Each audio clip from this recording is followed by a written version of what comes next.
Hi guys, welcome back to my channel Angel Commerce Hub. I am S.A. Daya with you. हम बात कर रहे हैं basic accounting terms.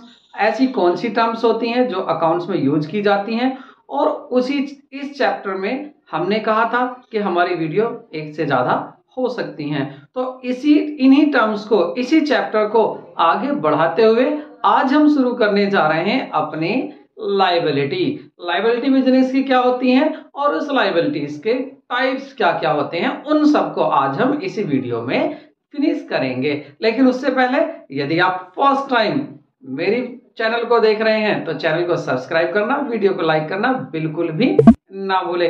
और बहुत ही सपोर्ट होता है, हमें बहुत ही अच्छा लगता है जो वीडियो पर लाइक आते हैं। तो आप ऐसे ही लाइक करते रहिए मेरी वीडियो को, और मैं साथ साथ आपको इसी तरह की वीडियो प्रोवाइड कराता रहूंगा। तो शुरू करते हैं आज की क्लास को। Let's begin.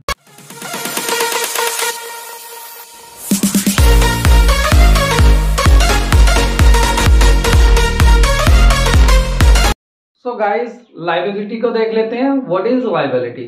तो लायबिलिटी क्या है? Liability is amount payable by the business.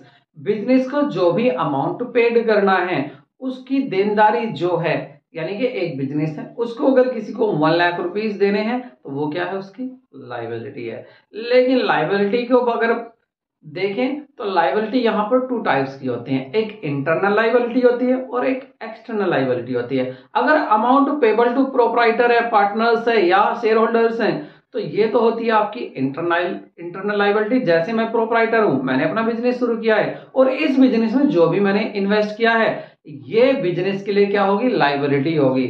मतलब बिजनेस को ये पैसा मुझे वापस देना है, तो बिजनेस की क्या है? लायबिलिटी। देखिए, मैंने जो पैसा बिजनेस में लगाया है, ठीक है, मैंने इन्वेस्ट कर दिया, लगा दिया, लेकिन बिजनेस के लिए क्या बन गया? वो लायबिलिटी बन गया। क्यों? क्योंकि वो पैसा बिजनेस को मुझे वापस करना पड़ेगा। तो ये हो गई इंटरनल लायबिलिटी, इसी को हम कैपिटल कहते हैं। दूसरी होती है आपकी आउटसाइडर लायबिलिटी या लायबिलिटी टू आउटसाइडर्स। मीन्स बाहर वालों को भी कुछ पैसा देना होता है, वापस देना होता है पैसा, तो उसको क्या बोलते हैं? एक्सटर्नल या आउटसाइडर लायबिलिटी। आपको याद क्या रखना है? External liability, internal liability capital, और एक्सटर्नल लायबिलिटी जो आउटसाइडर को, आपको आपके बिजनेस को पैसा वापस करना है। तो इंटरनल लायबिलिटी और एक्सटर्नल लायबिलिटी, 2 तरह की लायबिलिटी आपकी हो गई।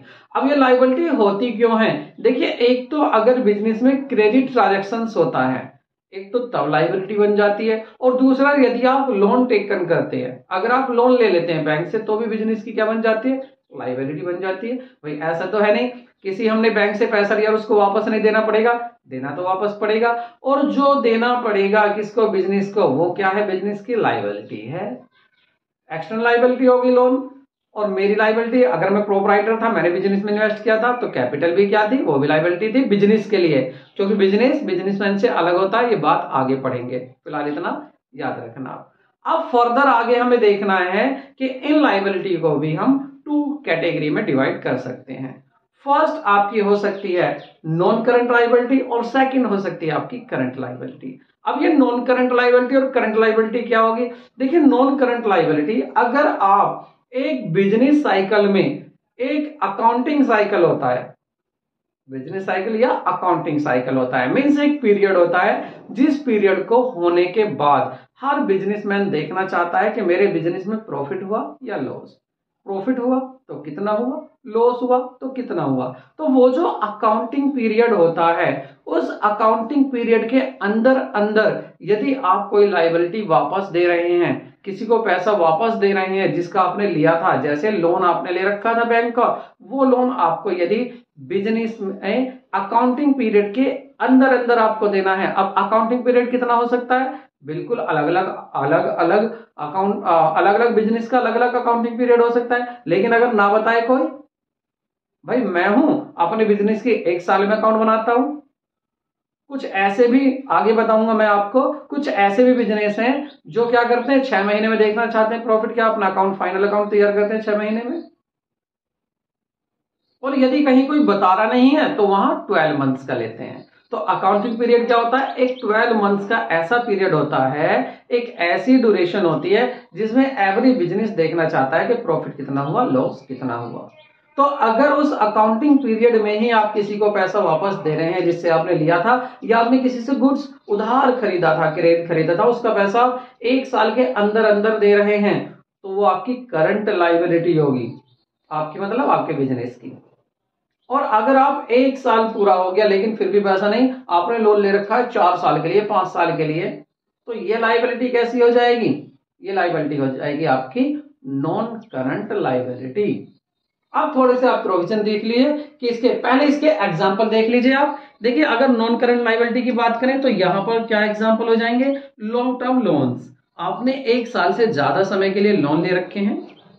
डिवेंचर्स आपने इशू किए हैं। अब ये डिवेंचर्स क्या होते हैं बिल्कुल इसी वीडियो में आप आगे देखेंगे, लेकिन फिलहाल इतना ध्यान रखिए कि ये भी उधार का ही पैसा होता है जो आपने 1 साल से ज्यादा के लिए ले रखा है। करंट लायबिलिटी में अगर एग्जांपल की बात करें तो बिल्स पेबल हो सकते हैं, मींस आपने जिससे उधार माल लिया है और उसे एक बिल भी बनाकर दे रखा, मींस एक प्रॉमिस किया हुआ है रिटर्न में कि मैं इतने दिन बाद आपको इतना पैसा वापस करूंगा, उसी को हम बिल्स पेबल बोलते हैं। तो ये बिल्स पेबल भी क्या होगा? हमारी करंट लायबिलिटी होगी, क्योंकि 1 साल में ही पैसा देना होता है। शॉर्ट टर्म लोन्स हो सकते हैं।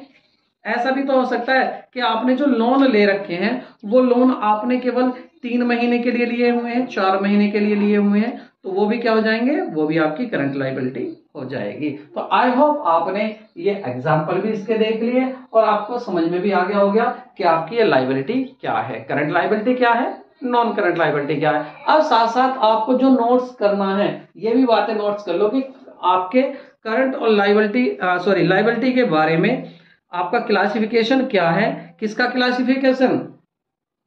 आपका कंपनी एक्ट, जो कंपनी एक्ट 2013 है उसका स्केड्यूल 3 क्या बताता है लायबिलिटी के बारे में। तो देखिए कुछ बातें हैं जो आपको ध्यान रखना है करंट लायबिलिटी और नॉन करंट लायबिलिटी के बारे में। तो करंट लायबिलिटी के बारे में क्या है, इनको आप नोट भी कर लें। A current liability is a current liability, it is satisfy any one of the following criteria. देखिए कुछ ये क्राइटेरिया हैं आपके, इन क्राइटेरिया को, ये जो 4 हैं आपके, इन 4 में से अगर कोई भी सेटिस्फाई हो रहा है तो वो करंट लायबिलिटी होगी। अब वो क्या है? फर्स्ट देखिए आप, it is expected to be settle in the companies normal operating cycle. अब ये ऑपरेटिंग साइकिल क्या है?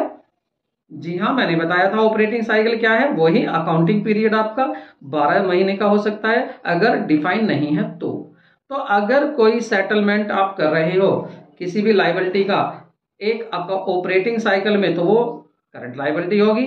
दूसरा, it is held primarily for the purpose of being traded, और ये आपका पहले पर्पज इसका क्या होगा कि ये ट्रेड के लिए ही यूज की गई हो। It is due to be settle with in 12 months after the reporting date. जब भी ये आपकी लायबिलिटी हुई, जैसे लोन आपने 1 जनवरी को लिया तो आपको 31 दिसंबर से पहले पहले आपको क्या देना है? इस लोन को सेटल करना है, वापस देना है। तो ये क्या हो जाएगा? 12 मंथ का पीरियड हो जाएगा, उसमें आप इसको वापस कर रहे हैं। The company does not have, next है आपका, the company does not have any unconditional right to defer settlement of the liability for the least 12 months after the reporting date. Means जो आपकी रिपोर्टिंग डेट है, reporting date जैसे 1 जनवरी है, तो 1 जनवरी के बाद आप 12 मंथ्स में आपको इसको सेटल करना ही होता है।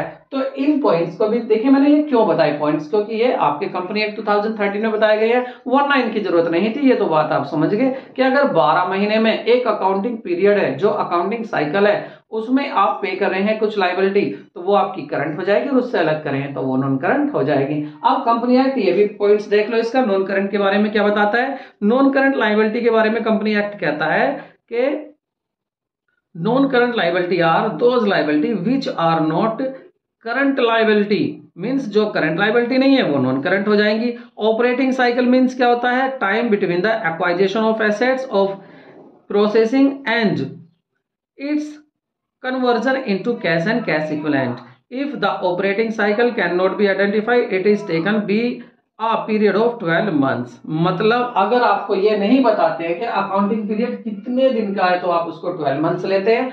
और आपको प्रोसेस क्या होती है? देखिए, आप पहले रॉ मटेरियल लेते हैं, अब रॉ मटेरियल को लेने के बाद उस पर आप प्रोसेस करते हैं, उसको आप रेडी करते हैं, उसको आप तैयार माल बनाते हैं, और जब वो माल तैयार हो जाता है तो आपको उसको सेल कर देते हैं। सेल करके क्या आता है? पैसा मिलता है। तो जो आपका गुड्स था आपने उसको किस में कन्वर्ट कर दिया?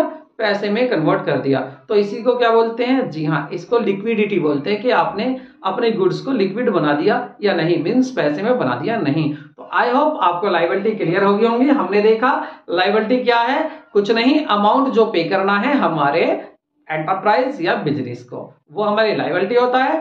इंटरनल लायबिलिटी जो बिजनेसमैन ने पैसा लगाया बिजनेस में, एक्सटर्नल लायबिलिटी जो बाहर वालों से उधार लिया है उनको पैसा वापस करना है, और non current liability, current liability जो 1 साल के अंदर अंदर पे करनी है, नॉन करंट लायबिलिटी जो 1 साल के बाद पे करनी है। आई होप आपको वीडियो अच्छी लगी होगी। यदि वीडियो अच्छी लगी हो तो लाइक करना ना भूलें, और या चैनल को सब्सक्राइब जरूर कर दें, क्योंकि मैं उस टारगेट पर पहुंचना चाहता हूं कि जहां मैं आपसे लाइव क्लास ले सकूं और आपसे लाइव आपकी प्रॉब्लम सॉल्व कर सकूं। तो मिलते हैं नए वीडियो में। Take care, bye bye.